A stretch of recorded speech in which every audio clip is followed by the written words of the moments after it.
அண்மைச் செய்தியை பார்த்து கொண்டிருக்கிறோம். சென்னை துறைப்பாக்கத்தில் மழைநீருக்காக தோண்டப்பட்ட வடிகால் வாயில் 3 வயது பெண் குழந்தை விழுந்திருக்கிறது. அந்த குழந்தைக்கு தீவிர சிகிச்சையானது அளிக்கப்பட்டு வருகிறது. அந்த அண்மைச் செய்தியை பார்த்து கொண்டிருக்கிறோம்.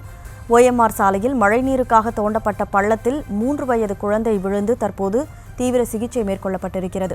சென்னை பழைய மாநகர சாலை துறைப்பாக்கம் தீவிரம் மாருதி நகர் 7வது குறுக்கு சாலையில் உதயன் மீனா தம்பதியினர் வசித்து வருகின்றனர். இவர்களுக்கு யோகா பிரதிஷா என்ற 3 வயது பெண் குழந்தையும் 1.5 வயதில் ஒரு குழந்தையும் உள்ளது.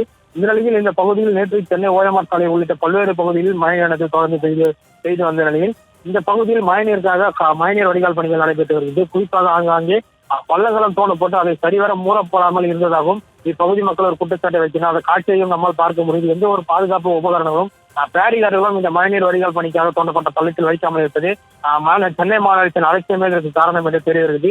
இந்த நிலையில் இந்த தம்பதியினரின் 3 வயது குழந்தை யோகா பிரதிஷா 3 வயது குழந்தை இந்த மழைநீருக்கு வடிகாலுக்காக தோண்டப்பட்ட பள்ளத்தில் நேற்று சரியாக இரவு 7:20 மணி அளவில் விழுந்துள்ளது. இதை பார்த்த உடனடியாக வெளியே இருந்தவர்கள் அந்த குழந்தையை மீட்டு அருகே உள்ள தனியார் மருத்துவமனைக்கு அழைத்து சென்றனர். தொடர்ந்து தற்போது சோழிங்கநல்லூர் உள்ள ஒரு தனியார் மருத்துவமனையில் தீவிர சிகிச்சை பிரிவில் அனுமதிக்கப்பட்டு அந்த குழந்தை உயிருக்கு போராட நிலையில் சிகிச்சை பெற்று வருகிறார். தொடர்ந்து சென்னை மாநகராட்சி அதிகாரிகளின் அலட்சியமே இந்த குழந்தை பள்ளத்தில் விழுந்ததற்கான காரணம் என இப்பகுதி மக்கள் குற்றச்சாட்டை வைக்கின்றனர். எந்த ஒரு பேரிகார்டுகளும் இந்த தோண்டப்பட்ட பள்ளத்தில் அருகே வைத்து மூடப்படாமல் இருப்பதே இந்த குழந்தை பள்ளத்தில் விழுந்ததற்கு காரணம் என ஒரு குற்றச்சாட்டு எழுகிறது.